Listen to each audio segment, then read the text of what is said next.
নমস্কার সকল দর্শক বন্ধুকে আমাদের লাইভ ফোন ইন অনুষ্ঠানে স্বাগত। সবাইকে আমাদের জীবন দর্পণ অনুষ্ঠান মানে আপনার সমস্যার সমাধানের একমাত্র কাণ্ডারি হচ্ছে আমরা। প্রত্যেক দিনের ন্যায় যেসব মানুষদের আমরা প্রত্যেকবার পেয়ে যাই আমাদের সমস্যার সমাধানের জন্য, সেরকম একটি মানুষকে প্রত্যেকবার পেয়ে গেছি, কিন্তু আজকের দিনটা আমাদের জন্য কিন্তু স্পেশাল। আজকে আমরা সরাসরি লাইভ ফোন ইন অনুষ্ঠানে স্যারকে পেয়ে গেছি, কিন্তু প্রথমেই শুরু করার অনুষ্ঠানের আগে যেটা বলে দেবো যে লাইভ ফোন ইন অনুষ্ঠান মানে প্রত্যেকে কিন্তু অনেকবার ফোনে ট্রাই করেন। যারা ফোন করবেন বা ফোনের লাইনে পাবেন তারা কিন্তু যে কোনো একটি প্রশ্ন নিয়ে আসবেন, কেন অনেকগুলো প্রশ্ন থাকলে স্যারকে কিন্তু আমাদের সময় যেহেতু কম থাকে প্রত্যেকটা দর্শক বন্ধুদের সাথেই আমরা কমিউনিকেট করতে চাই। তো প্রত্যেকটা দর্শক বন্ধুদের সাথে একটাই উদ্দেশ্য, রিকোয়েস্ট করব যে যারাই ফোন করবেন তারা কাইন্ডলি একটি প্রশ্ন নিয়ে আসবেন, আর খুব সংক্ষিপ্ত মানে একটু গুছিয়ে প্রশ্নটা করবেন। সেক্ষেত্রে স্যারের কথা বলতে সুবিধা হবে, আপনাদেরও কথা বলতে সুবিধা হবে। তো প্রথমে আমি যে শুরু করলাম স্যার কি হিসেবে আমরা শুরু করলাম যে আপনাদের যদি সমস্যা থাকে তা আমরাই কিন্তু একমাত্র কাণ্ডারি। স্যারকে আমরা স্বাগত জানিয়ে নেবো। স্যার হলেন অধ্যাপক বেতালনাথ অঘরি। স্যারের সম্পর্কে যতই বলবো ততই কিন্তু কম। স্যার কিন্তু জ্যোতিষ, বাস্তু, তন্ত্র সম্রাট, তন্ত্র শিরোমণি, তন্ত্র জ্ঞানাচার্য, স্বর্ণমুকুট প্রাপ্ত ও স্বর্ণ পদক জয়ী। এছাড়াও তন্ত্রের উপর রিসার্চ করে তিনি লন্ডন বুকস অফ রেকর্ডে নিজের নাম নথিভুক্ত করেছেন। স্যারকে অসংখ্য স্বাগত এবং ধন্যবাদ। অসংখ্য স্বাগত এবং ধন্যবাদ। স্যার কেমন আছেন? আমি এই আজকে প্রায় 1 মাস হচ্ছে প্রোগ্রাম করছি। একদম। তো আমরা প্রথমে আলোচনা করেছিলাম তন্ত্র নিয়ে, আজকে আসছি মানুষের সাথে সরাসরি আলোচনা করতে। আমাদের সমস্যা কোথায়? সমস্যা প্রত্যেকটা মানুষের কিছু থাকবে। একদম স্যার। তো সেই জায়গাগুলো যদি কিছুটা শর্ট আউট করে করা যায়, মুক্তি দেওয়া যায়, ঈশ্বরের কাছে আমরা ভালো থাকবো। একদমই স্যার। বিগত কিছু এপিসোডে আমরা দেখেছি স্যার কিন্তু অনেক ডিটেলসে, কেন যেহেতু স্যারের সাবজেক্টটা একটু অ্যাস্ট্রোলজিক্যালের সাবজেক্ট থেকে একটু আলাদা, সেক্ষেত্রে স্যার কিন্তু আমাদের তন্ত্রের সাথে আমাদের দৈনন্দিন জীবনের কি ওঠা বসার সাথে কি কি রিলেটেড আছে, আমরা কিভাবে নিজেদের শত্রু চিনবো। কারণ শত্রু একটা ইম্পর্টেন্ট, আমাদের লাস্ট সপ্তাহে স্যার যেটা বোঝালেন যে শত্রু কিন্তু আমাদের সামনেই থাকে। অনেক সময় আমাদের মানে খুব পরিচিত কেউ থাকেন, অনেক সময় আমরা তাকে বুঝতে পারি না। সেই শত্রুকে কিভাবে আমরা প্রতিরোধ করতে পারবো, বা অনেক সময় যে কিছু কিছু টিপস দিয়েছিলেন, ছোট ছোট একটা টিপস দিয়েছিলেন, সেই টিপসটা করে আমরা কিন্তু খুব সহজেই নিজেদের জীবনটাকে খুব সংমিশ্রণটাকে খুব সুন্দরভাবে অতিবাহিত করতে পারবো। স্যার আরেকটা বিষয় আমি জানতে চাইবো যে আমাদের কাছে যেসব প্রশ্নগুলো আসে যে বিগত কিছুদিন ধরে আমরা তন্ত্রের সাথে আমাদের দৈনন্দিন জীবন নিয়ে আলোচনা করছিলাম। স্যার তন্ত্রর দ্বারা কি সত্যি ভালো বা খারাপ? আমি উভয়টাই বলছি, কেন অনেকেরই মনে হয় যে তন্ত্র কিন্তু শুধুমাত্র খারাপের দিকেই আমাদের নিয়ে যায়। তো ভালোর দিকটাও তো নিশ্চয়ই আছে। আমার মতে তো পজিটিভ না থাকলে নেগেটিভের কোনো জায়গায় নেই। সেই জায়গাটা একটু বিস্তারিত করুন। যদি বলেন তন্ত্রটা এসে আজকের দিনে দাঁড়িয়ে, যখন আগেকার দিনে সাধু সন্তরা এবং তপস্যা করতো তাদের উপরে নানা রকম বিপর্যয় আসে, সেইগুলোকে মেটানোর জন্য কিন্তু আজকে তন্ত্রটা তৈরি হচ্ছে। একদম। ধরুন আজকের দিনে একজন তপস্যা করছে, তার ক্ষুধাটাকে স্তম্ভন করা, তাদের যদি বজ্রপাত হয় সে যাতে না মারা যায়, বৃষ্টি তাকে ব্যাঘাত না করে, তার জন্য বজ্রপাত এবং বৃষ্টিকে স্তম্ভন করা। কোনো মানে একটা হিংস্র প্রাণী তাকে যাতে না মারে তাকে মারণ কাজ করা, এখান থেকে এসেছিল। কিন্তু বিগত দিনে মানুষ সেটাকে খারাপ দিকে নিয়ে গেছে। কিন্তু মানুষের মানে শুভাকাঙ্ক্ষীর জন্য বা মানুষের শুভ করার ভালো করার জন্য আজকে কিন্তু আমরা কিন্তু দৃষ্টিভঙ্গিটা আমাদের যদি ঘুরিয়ে দেখি, হ্যাঁ যদি একজনের ভালো করতে যেত আর একজন খারাপ হবে সেটা আলাদা, কিন্তু আমি সবসময় ন্যায় বিচার করি যে যে আমার কাছে আসছে সে কতটা নিজের থেকে পজিটিভ। একদম একদম। এই জায়গাটাই আমি বলবো যে অনেকের ক্ষেত্রে, যে আপনি বিগত কয়েকটা এপিসোডে আমাদের খুব ক্লিয়ারলি বুঝিয়ে যে দর্শক বন্ধু আমাদের অরাটা, নিজস্ব অরা, প্রত্যেকটা মানুষের একটা অরা থাকে, নিজের পজিটিভিটিটা থাকে বা নেগেটিভিটি থাকে। সেই জায়গায় দাঁড়িয়ে কিন্তু আমাদেরই কিন্তু অনেক সময় যে আমরা একটা নেগেটিভ থট, মানে আমরা কোথাও একটা যাচ্ছি, সে সময় অনেক জায়গায়, এটা খুব ছোট্ট একটা এক্সাম্পল দিই দর্শক বন্ধুরা, যে অনেক জায়গায় আমরা যাওয়ার আগে মনে করবি যে এই মনে হয় বৃষ্টি এসে যাবে বা হয়তো দোকানটা বন্ধ থাকবে, সেই দিন কিন্তু সে এক্স্যাক্টলি সেটা হয়। এটা কিন্তু কোনো সায়েন্টিফিক জিনিস বলুন বা মানে আগে থেকে প্রি ক্যালকুলেটেড ওয়েতে নয়, জিনিসটা জাস্ট একটা থিঙ্কিং। আমরা ইউনিভার্সকে সেই বার্তাটা পাঠাচ্ছি যে এইটা নেগেটিভ হচ্ছে বা এইটা নেগেটিভ হবে। ইউনিভার্স কিন্তু না শব্দের অর্থ জানে না। ইউনিভার্সকে যদি খারাপটা আপনি বলেন, ইউনিভার্স কিন্তু সেটাই আপনাকে রিটার্ন দেবে। এটাই হচ্ছে ইউনিভার্সের একটা মানে সিস্টেম। যেহেতু আমাদের লাইভ ফোন অনুষ্ঠানে আমরা লাইভের যে নাম্বারে আপনারা সরাসরি স্যারের সাথে কথা বলতে পারেন, নাম্বারটি আমি একবার বলে দিচ্ছি 7602968017 7602968017। স্যারকে সরাসরি কথা বলার জন্য যে কোনো একটি প্রশ্ন নিয়ে স্যারের সাথে কিন্তু কথা বলতে পারেন। স্যার যে বিষয়টা আমরা কথা বলছিলাম, এবার আমি যেটা প্রথম আজকের দিনে পজিটিভ থাকতে গেলে মানুষ রীতিমতো আজকে একটা ঘোড়া হয়ে গেছে। একদম। আজকে একটা ইঞ্জিন বা মেশিন সকাল থেকে উঠে চিন্তা করে, যদি বিজনেস থাকে বিজনেস আগে কি হবে, যদি চাকরি থাকে চাকরি, তার টার্গেট ফুলফিল করার জন্য মানুষ দৌড়াচ্ছে। শান্তি কোথায়, মুক্তি কোথায়? মুক্তি এক জায়গায়, যে আমি প্রত্যেককে বলি অন্তত দিনে 15টা মিনিট আধ্যাত্মিক ধ্যান করে। পরিষ্কার আমি লাইভে দেখাচ্ছি, আপনারা করলে সুফল পাবেন, কোনোদিন আপনাদের ভালো ছাড়া খারাপ হবে না।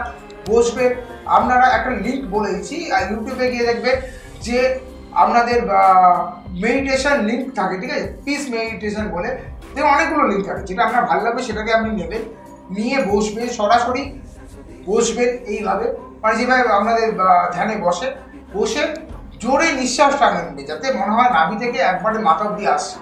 যখন নিঃশ্বাসটা টেনে আপনি নিচ্ছে, তখন মনে হবে যেন পৃথিবীর সব পজিটিভ এনার্জিটা আপনি ভেতরে নিচ্ছেন একটা সাদা আলোর মতো।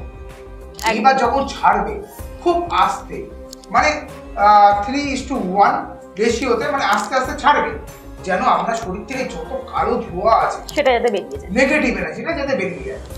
এটা করুন, দেখবেন অনেক মেন্টাল ডিপ্রেশন অনেক পরে থেকে বেরাবে।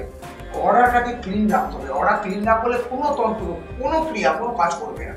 দ্বিতীয় হলো, আজকের দিনে অনেকের বাড়িতে নেগেটিভ একটা অ্যাক্টিভিটি, পরিষ্কার বলি খুব সহজ পদ্ধতি, আমরা এই পাপোশগুলো ব্যবহার করি, পাপোশের তলায় আমরা ফিটকিরি ছোট ছোট দানা রাখুন।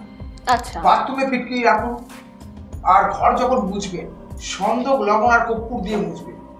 আর দ্বিতীয় জিনিস হলো, সন্ধ্যাবেলা করে, এই যে আজকাল আগেকার দিনে যে আমার ঠাকুমা মানে কাকিমারা যা করতো, যে সন্ধ্যা হলে সন্ধ্যা আরতি দিত, ওটা খুব জরুরি, একটা পজিটিভ ঘরের মধ্যে একটা ভাইব তৈরি হয় একদম। তো সন্ধ্যাবেলা কর্পূর নেবেন, আপনারা একটু ধুনো নেবেন, একটুখানি ছোবা নেবেন, তার সাথে লবঙ্গ নেবেন, একটু তেজপাতা নেবেন, নিয়ে একসাথে, আর লোবান নেবেন, একসাথে জ্বালিয়ে বাহাতে নেবেন যেই ধূপদানিটা আছে, আর ডানা দিয়ে আস্তে আস্তে ঠেলে দেবেন প্রত্যেকটা ঘরে কোনায় কোনায়। নেগেটিভ জিনিসটা কেটে গিয়ে পজিটিভ হতে বাধ্য। আর সব থেকে একটা জিনিস বলি, ঘরে ঢুকতে গিয়ে ডান হাতে, গেটের একবার ডান হাতে একটা বোল নেবেন, বোলের মধ্যে জল নেবেন, একটু সুগন্ধি আতর দেবেন, 5 রকম ফুল রাখবেন, ওই জলের মধ্যে ফেলে রাখবেন। দেখবেন যদি আপনার উপর কেউ ধেয়েও আসে না, বা মানে রাগান্বিত হবে ঘরে ঢোকে, সে কিন্তু নেগেটিভ থেকে পজিটিভ হতে বাধ্য। একদম একদম। তো দর্শক বন্ধুরা যেটা বললো স্যার, যে এই ছোট্ট ছোট জিনিসগুলো কিন্তু প্রত্যেকটা বাড়িতেই, প্রত্যেকটা ঘরেই কিন্তু এইগুলো করাই যায়। আর স্যার যেগুলো উপায়গুলো বললেন, ফিটকিরি বলুন, ফুল বলুন, কিন্তু আমাদের খুব সহজদ্রব্য। আমরা আশা করবি একটু যদি চেষ্টা করি আমাদের হাতের কাছে, বা যদি আমাদের ঘরটাকে, আমাদের সংসারটাকে যদি সুন্দর করতে অতিবাহিত করার জন্য, কিন্তু এই ছোট ছোট জিনিসগুলো আমরা কিন্তু করতেই পারি। স্যারকে কোথায় কোথায় চেম্বারগুলি পেয়ে যাবেন আমি একবার জানিয়ে দিচ্ছি। স্যারকে পেয়ে যাবেন ব্যারাকপুর, ডানলপ, বারাসাত, কাটোয়া, কৃষ্ণনগর, ত্রিপুরা, গৌহাটি, শিলিগুড়ি। স্যারের অবশ্যই নিকটবর্তী যেসব আপনার বাড়ির নিকটবর্তী যে চেম্বারগুলি আছে, অবশ্যই স্যারের বুকিং নাম্বারে ফোন করে যাবেন। বুকিং নাম্বারটা স্ক্রলে যাচ্ছে, আমি তাও মৌখিকভাবে জানিয়ে দিচ্ছি। স্যারের বুকিং নাম্বারটি হচ্ছে 8272933671, 8272933671। স্যারকে একটু প্রায় ফোন করে আসবেন, কেন আজকে ফোন করলে এক্ষুনি তো সম্ভব হয় না। আপনার ধরুন যে চেম্বারটা কোন দিন আছে, আপনি স্যারের সাথে আগে কথা বলে সেই চেম্বারের ডেট বা টাইম আপনার স্যার ডিটেলসে বলে দেবেন। আরেকটা বিষয় স্যার আছে, যেটা অনেকের মধ্যেই আমি দেখেছি, যে ধরুন কোনো একটা ক্রিয়া আপনাদের কাছে করাতে আসছেন কোনো দর্শক, তাদের একটা কিন্তু থট প্রসেসে এটা কাজ করে, যে একটা ওই কি বলবো, জিনিসটাকে চ্যালেঞ্জিং, মানে আমি দেখছি কাজটা হবে কি হবে না, এই জিনিসটা কতটা খারাপ এফেক্ট করে। দেখুন, আমি প্রথমে আমার যত ক্লায়েন্ট আছে, আমি একটা কথা বলি, যদি আমি নিজে পজিটিভ না থাকি, আমি 1000 তন্ত্র করি, কোনো কাজ লাগে। আপনি যদি, আমি একটা মোনামনি বা টোনামনি দিয়ে আমি একটা যদি ছোট বশীকরণ করি, আগে আপনার মধ্যে মানে আপনার শরীরের মধ্যে ম্যাগনেটিক পাওয়ারটা কতটা আছে, মানে আপনি আগে নিজের মনটাকে বশ করে দেখান। একদম। আজকে মেন তো আমাদের শরীরের মনটা, একদম। এই মনটা সব থেকে হলো, মানে এ বাদন ছাড়া আমার মধ্যে এই বশীকরণের ক্ষমতা না থাকে, আমি কেন লোক কি করে বশীকরণ করবো? প্রথমত। দ্বিতীয়ত একটা জিনিস বুঝতে হবে, আজকের দিনে অনেক ক্লায়েন্ট ফোন করে, দাদা কাজ হবে তো? আমি তাহলে দাদা করতে পারবো, কাজ হবে তো কেন? আমি ইউনিভার্সাল পাওয়ারকে সবসময় বলি যে মহাজাগতিক শক্তি, আমার কাজটা হয়ে গেছে। একদম। আমি যদি প্রথম দিন থেকে ধরে নিই আমার কাজ হয়ে গেছে, আমি বলছি এত বড় গ্যারান্টি 4 দিন 5 দিনে কাজ হয়ে যাবে। মনে ওই খুঁতখুঁতা নিয়ে ভাই থাকে যে না আমার কাজ হচ্ছে কি হবে না, আমি 1000 তন্ত্র 1000 ক্রিয়া করে কোনো লাভ নেই। একদমই দর্শক বন্ধু, যেটা আমি প্রথমেই বললাম, স্যারও সেই একই জায়গায় কথা বললেন, কিন্তু ইউনিভার্স কিন্তু না কথাটা বোঝে না। ইউনিভার্সের কাছে কিন্তু সবটাই কিন্তু পজিটিভ, তাই যাই আমরা ইউনিভার্সের সাথে কমিউনিকেশন করব বা যাই নিজেদের মধ্যে ম্যানিফেস্ট করব, সেটা কিন্তু সবসময় প্রত্যেকটা ক্ষেত্রে পজিটিভ হতে হবে, পজিটিভ ভাইব নিয়ে করতে হবে। স্যারের চেম্বারগুলি আমি আরেকবার বলে দিচ্ছি, ব্যারাকপুর, ডানলপ, বারাসাত, কাটোয়া, কৃষ্ণনগর, ত্রিপুরা, গৌহাটি এবং শিলিগুড়ি। অবশ্যই নিকটবর্তী চেম্বারগুলিতে ফোন করে আসবেন। ফোন নাম্বারটি হচ্ছে 8272933671, 8272933671। আর আমাদের লাইভ সরাসরি যদি কাউ ফোন করতে চান, তাহলে স্যারের সাথে এক্ষুনি কথা বলতে পারেন। সেই ফোন নাম্বারটি হচ্ছে 7602968017, 7602968017। অবশ্যই যে কোনো একটি প্রশ্ন নিয়ে আসবেন। স্যার আরেকটা বিষয় ছিল যে অনেক ক্ষেত্রে আমরা দেখি কোনো বাচ্চা, শিশু জন্মেছে, তার বাবা মা আগে থেকেই তাকে বলে দেওয়া হয় যে এই বাচ্চাটি আমাদের সন্তান, তা সে বড় হয়ে এক্স্যাক্টলি এই জায়গায় যাবে বা এই কাজটা করবে। অনেক ক্ষেত্রেই কিন্তু আমরা দেখি হয়তো সেই লাইনটার উপরে কোনো ন্যাকই নেই, আমার বাবা মা আমার উপরে জোর করে আমাকে চাপিয়ে দেওয়া হচ্ছে, সেই জায়গা থেকে বাচ্চাটা একটা সার্টেন টাইমের পর একটা মন থেকে সেই জায়গাটা নিতে পারছে না, সে একটা মানে ডিপ্রেশনে চলে যাচ্ছে। সেই জায়গাও কি জ্যোতিষ বা তন্ত্রের কোনো ভূমিকা আছে? দেখুন, আমি একটা কথা, আমাকে অনেকে ছোটবেলায় মানে ধরুন বাচ্চার 2 বছর 3 বছর পুষ্টি করতে এসেছে, ঠিক আছে, আমি প্রথমে বলি আমাকে জিজ্ঞাসা করে আমার ছেলের ভবিষ্যৎ কি হবে, আমার মেয়ের ভবিষ্যৎ কি হবে। আরে বাবা, তখন আগে বিশ্বাসটা নিক, সবে তো জন্মেছে। আজকে আমার যেগুলো আমি ফুলফিল করতে পারিনি আমার লাইফ, আমি আমার সন্তানের উপরে আমি চাপিয়ে দিচ্ছি। একদম। সে নিতে পারবে কি পারবে না সেটা আমরা দেখতে হবে। আজকের দিনে কিন্তু একটা সিনেমা আমার কাছে খুব মনে ধরেছিল, সেটা হলো 3 Idiots। সত্যি আজকে জেনারেশন কিন্তু ওই জায়গায় দাঁড়িয়ে রয়েছে। আজকে বাবা মারা তাদের নিজের যেগুলো ফুলফিল করতে পারে না সেগুলো বাচ্চারা করতে পারে। সেটাই এক্স্যাক্টলি। দেখা গেল মা নাচতে ভালোবাসতো, আজকে কোনো কারণে তাদের সেই প্রফেশনটা হয়, লাইন করবো না, প্রফেশনটা হয়। তো সেই কারণে আজকে দিন তার মেয়ে হচ্ছে, তাকে দিয়ে নাচ করাবে, কিন্তু তার নাচের প্রতি একদম সে আঁকতে ভালোবাসে। একদম। আমি যদি একটা দেয়াল রয়েছে, সেই দেয়ালটাকে আমি মানে ধাক্কা মারছি, দেয়ালটা সরবে কি? সরবে না। আমাকে বুঝতে হবে যে তার মোটিভটা কোথায়, সে কি চাইছে। আজকে দিনে আমি ইঞ্জিনিয়ার হয়েছি বলে আমার বাচ্চাও ইঞ্জিনিয়ার হবে, সে ডাক্তার হতে পারবে না, একটা ফটোগ্রাফার হতে পারবে না, একটা মডেল কোঅর্ডিনেটর হতে পারবে না, এটা কোনো কথা নেই। একদম। তার মতো বাঁচতে দেওয়া। হ্যাঁ, বাবা মার একটা গাইড দরকার আছে, অবভিয়াসলি আমি সেই জায়গা বলবো না যে বাবা মা আজকে গাইড করবে, সেটা না, কিন্তু এমন গাইড করো না যে তার লাইফটা মিসগাইড হয়ে যাবে। একদমই। দর্শক বন্ধু, এইটাও যে স্যার বললেন না, যে এই জায়গায় বাবা মার একটা কিন্তু প্রচন্ড ইম্পর্টেন্ট একটা গুরুত্বপূর্ণ জায়গা বাবারাও নিজেরাও পালন করে। কেন, আমরা প্রত্যেকটা মানুষ নিজস্ব আলাদা আলাদা সত্তা। আমি আপনার থেকে আলাদা, আপনার সন্তানও কিন্তু আপনার থেকে আলাদা। এই প্রসেসটা আপনার সন্তান সে হতে পারে, কিন্তু সে একটা আলাদা মানুষ। আমাদের নিজেদের হাতের 5টা আঙুল যেরকম মানে সমান নয়, সেরকমই আমরা সন্তানদের ওপর বেশিরভাগ বাবা মায়েদেরকে আমার মেয়ে এটা হবে বা আমার ছেলে এটা হবে বা আমার মেয়ে এই চাকরিটা করবে বা আমার ছেলে ওই চাকরিটা করবে বা ওই ব্যবসাটা করবে, এটা কিন্তু সিস্টেম নয়। প্রত্যেকটা বাবা মারই এই কাঙ্ক্ষিত বাসনাটা থাকে যে আমার ছেলে বা মেয়ে এই লাইনে যাবে বা এই নিয়ে পড়াশোনা করবে বা এইভাবে হায়ার স্টাডি করবে, হোয়াট এভার। কিন্তু কোথাও না কোথাও কিন্তু তারা একটা আলাদা ইন্ডিভিজুয়াল মানুষ। সেই সন্তানটা তাদের মতো করে যদি না বাঁচতে পারে, তাদের মতো করে যদি বড় না হতে পারে, কোথাও না কোথাও গিয়ে আপনারা হয়তো একটা সার্টেন লেভেল অবধি আপনারা তাকে এগিয়ে দেবেন, কিন্তু সে যেহেতু মন থেকে সেই জায়গাটায় যেতে পারছে না, কোনোভাবেই সে আলটিমেটলি সেই সাকসেসফুলের জায়গাটা যেতে পারবে না। কারণ তাদের মাইন্ড থেকে সেই জায়গাটায় নেই। আমার বাবা চেয়েছে বলে আমি কাজটা করেছি, আমার মা চেয়েছে বলে আমি ওই জায়গাটায় ঢুকেছি বা ওই প্রফেশনটায় মানে এনকারেজমেন্ট পেয়েছি। তার মেন্টাল, তার ফিজিক্যাল এনকারেজমেন্টে কিন্তু সে নিজস্ব থেকে আসবে না। স্যার আরেকটা বিষয় আমি বলছি যে অনেক ক্ষেত্রে আপনি যেটা বললেন যে ছোট বাচ্চাদের ঠিকুজি কুষ্টির ব্যাপার থাকে, এক্স্যাক্টলি কোন বয়স থেকে বোঝা যায় যে একটা তো আমাদের অ্যাস্ট্রোলজিক্যাল, এটা তো সায়েন্স, এটা তো বোঝা যায় যে কোন লাইনে মোটামুটি একটা 12-13 বছর না হলে বাচ্চার পুষ্টি করি কোনো লাভ। দেখুন, আমি পুষ্টি তার আগে করা যায় না, সেটা তার ফিজিক্যালি, তার যে হেলথ ওয়েলথ এইগুলো দেখার জন্য। কিন্তু আমি যদি ছোটবেলা থেকে এটা চিন্তা ভাবনা করেই নি, আমি তার পুষ্টি থেকে আমি সে রাজনীতিক হবে, সে এই করবে সেই করবে, তাহলে তো আমি ওইটুকুনের উপরে বিচার করে বললাম। সে বড় হোক, তার মোটিভটা কোন দিকে, সে কোন দিকে এগাচ্ছে, তার কি চাওয়া আছে, তার কি প্রয়োজন আছে, সেটা আমাকে বুঝতে হবে। সপ্তাহে আজকের দিনে দাঁড়িয়ে একটা জিনিস হলো, বাচ্চাগুলো স্কুলে পড়তে যায়, স্কুলে তো রীতিমতো এখন ব্যবসা হয়ে গেছে। মানে বইটুকুনি স্কুল থেকে কিনতে হবে, ড্রেসটা স্কুল থেকে, আমাকে ব্যাগটুকুনি স্কুল থেকে কিনতে হবে। এতগুলো বইয়ের কোনো দরকার নেই। মানে দেখি একটা বাচ্চা যদি তার ওজন 20 কেজি হয়, সেই বাচ্চাটার পিঠে অলরেডি 10 থেকে 5 কেজির একটা ব্যাগ রয়েছে। একদম। আমার কাছে হলো তুমি আজকে স্টাডিটা কি পড়াচ্ছ, কেন পড়াচ্ছ? আজকে যদি আমার সন্তান এই সমাজে না মিশতে পারে, ওই শিক্ষার কোনো দাম নেই। কিসের দাম আছে? আজকে একটা গুরুজনকে দেখে আজকের দিনে দাঁড়িয়েও আমরা একটা যদি স্মোকিং করি, একটা বয়স্ক কোনো লোক দেখলে আমরা সিগারেটে আমরা ঢুকিয়ে নিই, এটা আমরা শিক্ষাগত যোগ্যতা পেয়েছি।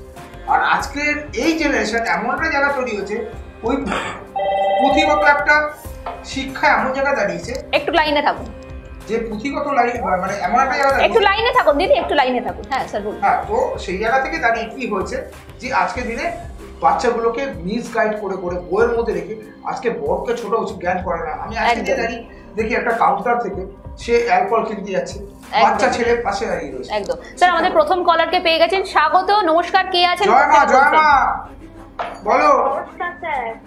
কে বলছেন দিদি? নমস্কার, আমি আশা হালদার বলছি। কোথা থেকে বলছেন? আমি সোনারপুরে থাকি। হ্যাঁ বলো। আচ্ছা, আমি একটু নিজের বিষয়ে জানতে চাই। কি জানতে চাও বলো? ডেট অফ বার্থটা বলুন। ডেট অফ বার্থ হলো 12/5/2000।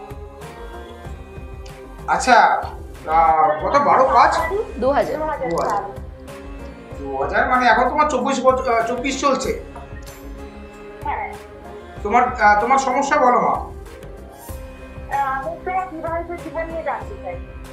বিবাহিত জীবন নিয়ে পরে আগে জানবি, আগে আমি কটা প্রশ্ন করবো, সেটা কি আগে উত্তর দিতে হবে মা? হ্যাঁ হ্যাঁ, বলুন স্যার। আমি বলছি যে তোমার জীবনে সম্পর্ক কতটা মানে গুরুত্বপূর্ণ জায়গা? বুঝলাম না। আমার প্রশ্ন এক জায়গায় যে আজকের দিনে দাঁড়িয়ে তোমার তো জীবনে অনেক বেশ কিছু সম্পর্ক এসেছিল লাইফে, ভুল বলছি না ঠিক বলছি মা? না, আমি বিয়ে হয়ে গেছে। হ্যাঁ, আমার বিয়ে হয়ে গেছে। উনি বিবাহিত, বিয়ে না উনি বিয়ের আগে বলছেন স্যার, বিয়ের আগে কি সম্পর্কে হ্যাঁ, তাহলে আমি এখানে কি করে বললাম মা? আমি তো তোমার নাম শুনে বলছি, আমি তো এখনো পর্যন্ত তোমার পুষ্টি দেখিনি ছিল।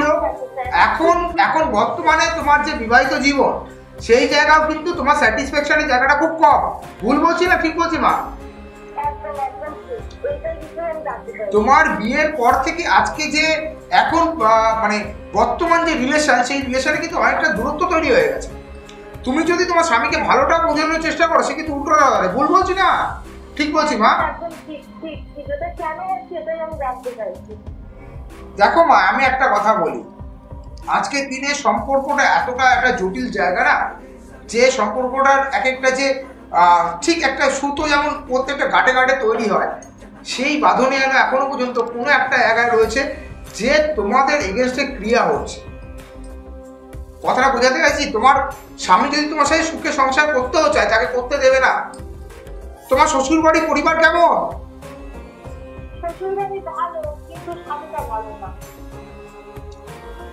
স্বামী ভালো না তো ভুল কথা মা। আমি স্বামী তো দেখো, সেও কিন্তু পরিচালিত হচ্ছে, সে কিন্তু কোনো না কোনো দিক থেকে পরিচালিত হচ্ছে, কথাটা বোঝো মা।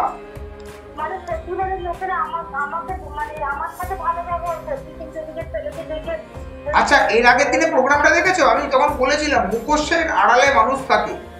ঠিক আছে, আজকের দিনে দাঁড়িয়ে তোমার যে সমস্যাটা, আজকে তোমার সামনে তোমাকে ভালো ব্যবহার করছে, পেছনে ছেলেকে তোমার এগেনস্টে করছে।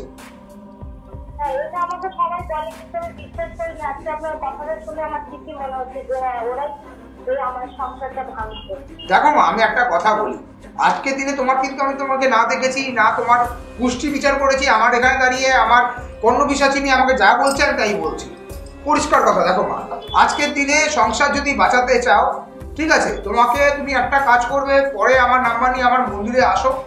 ঠিক আছে, এইগুলো তো আর ফোনে হয় না। একদম। যেটুকুনি জায়গা আমি বলছি, যতক্ষণ পারো লড়াই করো। সংসারটা কিন্তু একটা কুরুক্ষেত্র, তোমাকে লাড়িয়ে ওখানে কিন্তু নিজের মনোবল ভাঙলে চলবে না মা, তোমাকে কিন্তু রীতিমতো লড়াই করে যেতে হবে। আর আমার এখানে স্ক্রিনে দেওয়া নাম্বার রয়েছে, ফোন করে আমার মন্দিরে আসো, যতটা পারো মা, আমি তোমার সেবায় আমি থাকবো।